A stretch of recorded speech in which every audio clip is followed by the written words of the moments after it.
Assalomu alaykum, hurmatli kanalimiz ishtirokchilari. Bugun 2026-yil 17-yanvar hafta kuniga shanba.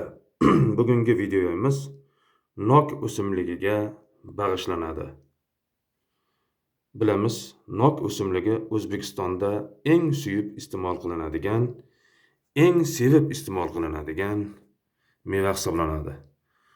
Bu o'simlikning mevasini yosh u qari sevib iste'mol qiladi va o'zida nok iste'mol qilgandan keyin qandaydir bir hissiyot, qandaydir bir alohida bir ta'm, qanaqadir bir garmoniya hosil qiladi. Bu o'simlikni iste'mol qilinganda ajoyib ta'mlarga ega nokning juda ko'p turlari hozirgi kunda O'zbekistonda yetishtirilyapti va yana yangi navlar O'zbekistonga kirib kelyapti. Lekin keyingi vaqtlarda bog'bonlarimiz nok yetishtirishda juda ko'p qiyinchiliklarga duchor bo'layotganliklari sababli bir muncha kasalliklarga bardoshli bo'lgan boshqa bir mevalarga, ho'l mevalarga ko'proq urg'u beryaptilar. Chunki nok o'simligini yetishtirish uncha-muncha bog'bonning ishi bo'lmay qoldi. Shuning uchun bozorlarimizda ham nokning narxlari biroz olmaga nisbatan, behiga nisbatan balandroq. Xo'sh, nokning bunday qiyin yetishtirilishiga sabab nima? Eng katta sabablardan bittasi bu Erwinia amylovora bakteriyasi, ya'ni bakterial kuyish kasalligi yoki bo'lmasam rus tilida xalqimiz ham bu so'zni terminda ishlatishadi, bakterial ajok deb ataladi. Bu kasallik harorat 18 gradus dan yuqori bo'lganda, havodagi nisbiy namlik 70% dan yuqori bo'lganda bu bakteriyalar bir-biri bilan demak qo'shilib tez demak ko'paya olish qobiliyatiga ega. Ular bog'larda, ayniqsa zich bo'lgan bog'larda juda tez tarqaladilar. Bularning tarqalish tezligi shunchalik yuqoriki, hattoki shamol shabadalar ham uni osonlikcha bir bog'dan ikkinchi bog'ga olib keta oladi. Qushlar, hasharotlar ham tashuvchi vazifasini bajaradi. Ayniqsa bog'bonning tok qaychisi eng yaxshi tashuvchi hisoblanadi. Bog'bonning tok qaychisi eng yaxshi tashuvchi. Bog'bon nok bilan zararlangan bog'da tok qaychini ishlatgandan so'ng tok qaychini spirtda yoki bo'lmasam permanganatda yaxshilab dezinfeksiya qilib olib qo'yishi, bog'dagi mana bunday kasallangan shoxlarni esa bog'dan butunlay top-toza qilib olib chiqib ketib, yoqib yuborishi shart. Erwinia amylovora bilan kasallangan bog'lardan shox olib, boshqa bog'larda payvand qilish umuman mumkin emas. Chunki Erwinia amylovora mana bu siz ko'rib turgan mana bu tasvirdagi elektron mikroskopda 10 million marta kattalashtirib olingan mana qo'zg'atuvchisi. Bu qo'zg'atuvchi tashqi ta'siriga juda chidamli bakteriya hisoblanadi.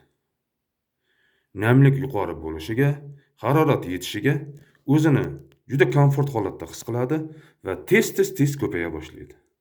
Va darrov nokni novdalarini, shoxlarini, barglarini va keyin esa mevalarini mana shunday siz ko'rib turgan tasvirdagi holatga olib kelib qo'yadi. Erwinia amylovora, ya'ni bakteriya kasalligi bizi O'zbekistonga bu 21-asrda kirib keldi odatda.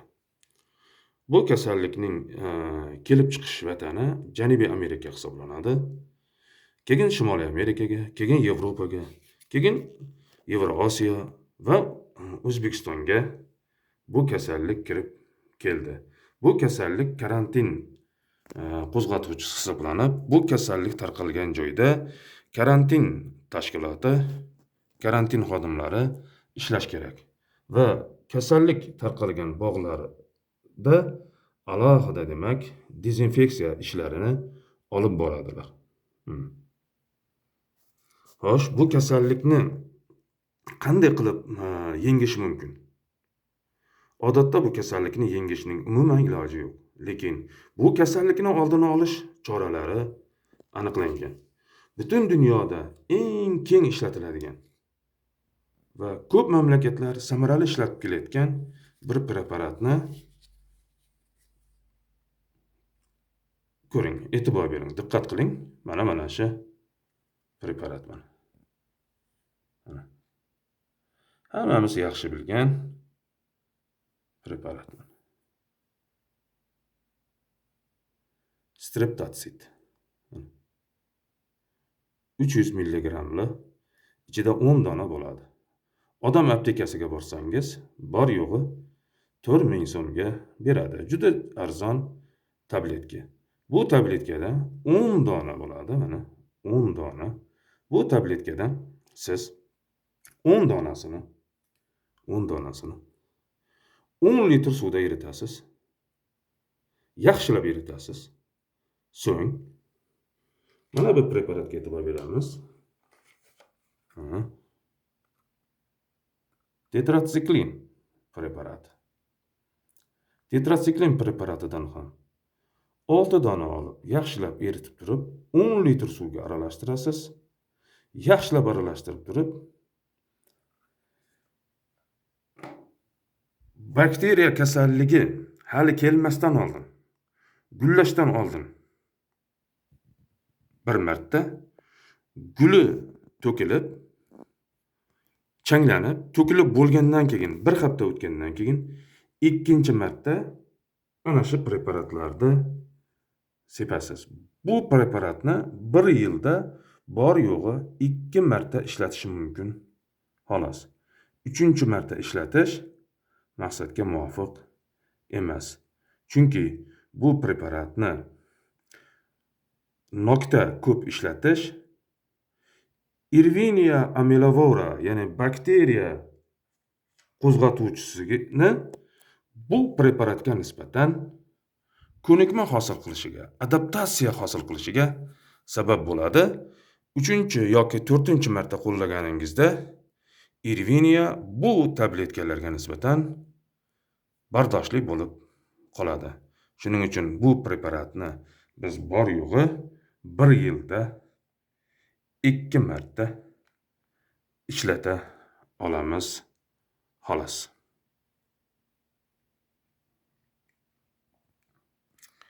Yersinia amylovora.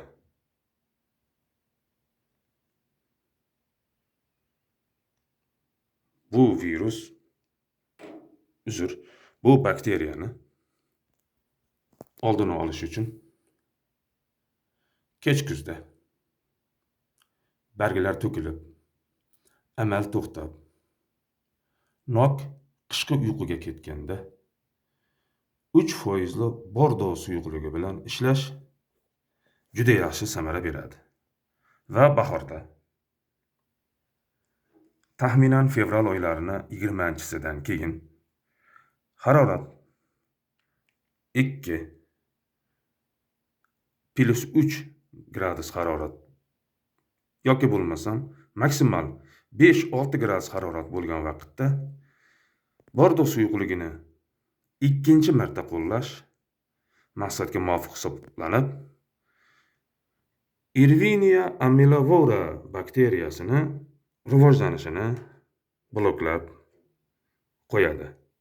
Sizning daraxtingizda mana bunday oqibatlar kelib chiqish ehtimolligini keskin kamaytirib beradi. Ammo bordo suyuqligi butunlay davolay olmaydi. Shuning uchun uni davolashda antibiotiklardan foydalanish va qat'iy dozaga rioya qilish maqsadga muvofiq hisoblanadi. Irvinia amylavora bakterial kuyish.